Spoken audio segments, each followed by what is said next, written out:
Hello, humans, and welcome to another episode of Gen X Gamer 5%. You would risk your investment for 5%. Think about that. Would you risk 100% of $1.5 million over 5% of your products being defective? Now, that is a story that the powers that be, the shills, everybody's putting out. It's 5% of them are bad, right? 5%, right? Guys, they've only shipped 2 containers. The sample, when it comes to statistics, sample size is everything, right? So you're saying that in 2 containers, you have 5% rejection rate. Okay. In a manufacturing sense, guys, that's average, right? That's average.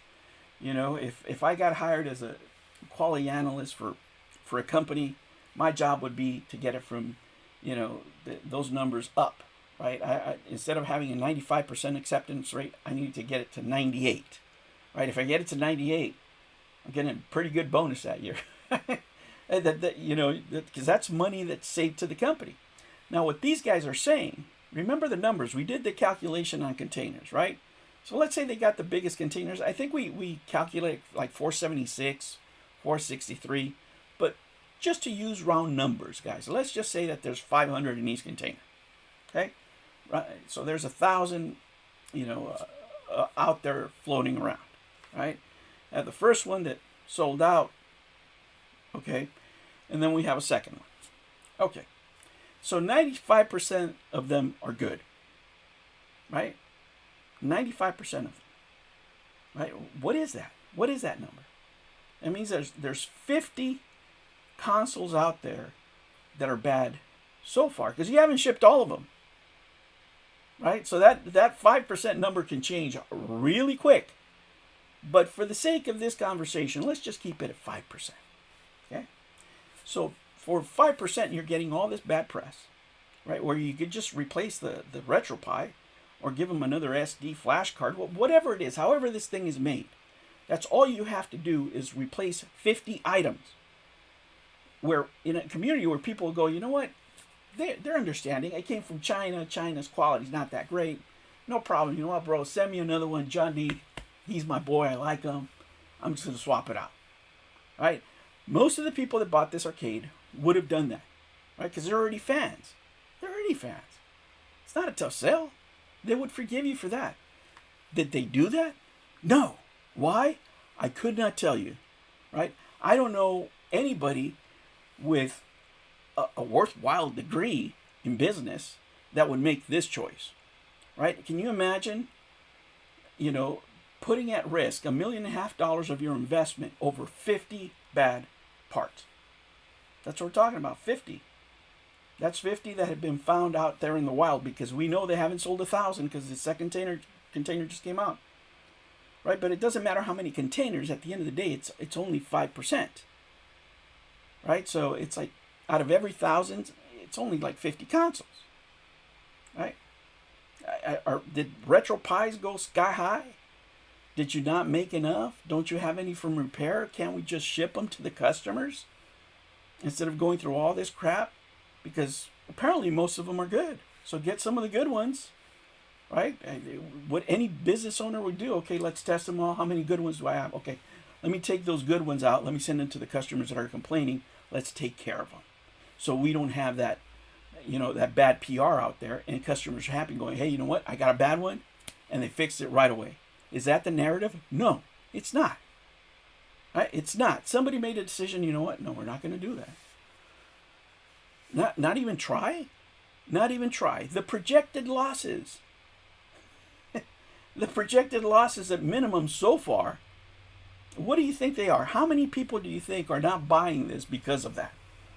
I was listening to, I think it's called Bill's Retrogaming Show. The guy that it sounds like he reminds me of the voice from Blue's Clues. I used to watch Blue's Clues a lot with my daughter.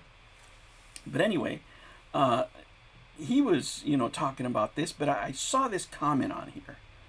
And it really highlights why you should always do a calculation of business of how much something actually costs you, right? It's just not the bad PR. It's all the sales that you're going to miss because nobody reading this type of comment, I guarantee you, is going to buy one of these at $800.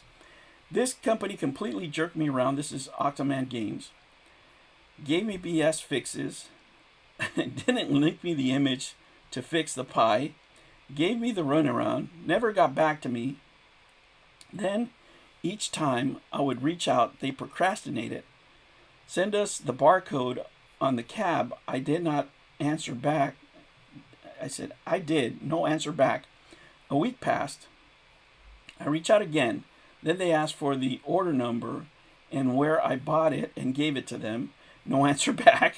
Another week passed. I reach out again. Then they asked for the date. Like just making a fool out of me. Oh man, this is not where you want to be, guys. Never again buying from these guys. I mean, that says it all right there, right? And you might think, well, maybe it's somebody just trolling or whatever. I don't think so. Like when you go, you could see that this guy bought it and, he was happy with it. Look at that. Hey guys, I just got this iconic Arcades Alpha 2 cab. And I gotta say, it looks pretty nice, I mean, when you visually look at it compared to other, Arcade went up. I mean, I'm happy with mine. I don't have any issues. my grandkids love it, right? But this is a bigger product. I mean, if it doesn't work out, would I buy one to use as a shell and modify it? Yeah, especially the Street Fighter one. But I'm not paying no $800. I don't know why. I'm telling you, I don't know why these guys don't make just the shells. Sell me everything. Forget the pie, right? Forget the sticks. Just give me the shell, and that's it. Sell it for $250. Even people would pay $299, I guess, just for an empty shell. Give me the exterior, some stickers. We'll make it work, right?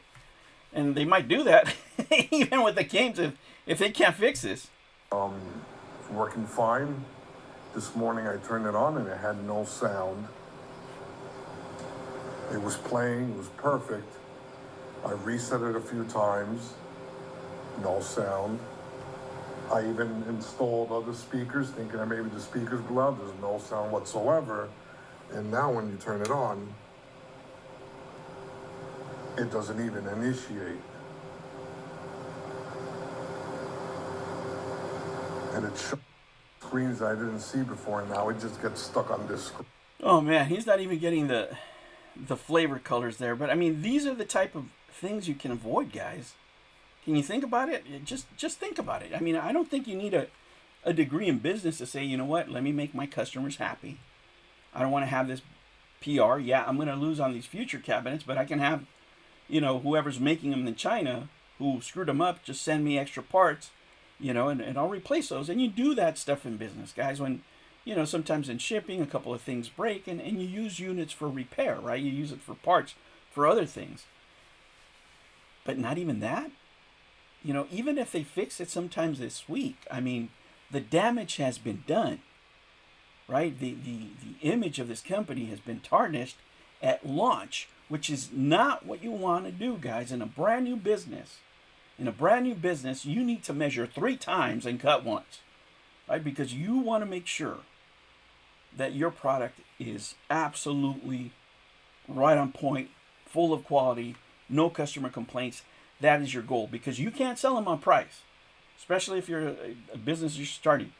Price is not going to be your number one seller because you need to make money. You're a brand new company. But what you can offer is, on-time delivery. They missed that mark, and you can offer quality, and they missed that mark. And now they're talking about more cabinets. How about you fix the process? How about you start talking about, hey guys, now we have a different management program. This is the way we're going to manage this project, because every single one of them is a project, right? From a project management point of view, what has changed? Have you changed anybody in leadership? Have you addressed the customer service issues? What happens if, you have bad parts again, whether it's the pie or anything else? What have you learned? Lessons learned? Zero. Go shop somewhere else if you don't like it. 5%. If you do the math, it doesn't make sense. And when it doesn't make sense, when the numbers do not make sense, because let me tell you, just sending out 50 pies is a lot cheaper than the money they've lost so far on this project. Why they're not doing it? Rookie mistake? Or is there something else? Is the number higher than 5%? That we don't know. But this project right here, it still smells funny. The numbers don't add up. It doesn't matter what the shills say. You can say 5% all day, right? And somehow, some way they think that makes it better. No, that makes it worse, right? Because it's only 50 units. And how can you not get 50 pies and fix these units out there? It makes you look worse as from a customer service, point of view. It makes you look worse from a business point of view because you don't know what the hell you're doing. And that's just what it reeks of over here. And you know what? It's very entertaining because everybody that talks about it doesn't even take the numbers into account. The numbers don't even matter. It's all about the feelings. It's about being positive. It's about getting free cabinets. It's about maintaining the price of $8.99, baby. $7.99 if you're lucky. Hey, you have a 95%, hopefully, unverified, 95% chance of getting a good product. Who's going to take that gamble at $7.99? Not me. Not me. If they're ever on sale for $3.50, am I buy one? Oh yeah, I'll buy one for $3.50 because I have to rebuild it anyway. All right, humans. Thank you for stopping by. I hope you enjoy this kind of content. Members, there's a couple of videos out there. You get them first, and of course the rest of the goodies. And I will catch you on the next one. Take care.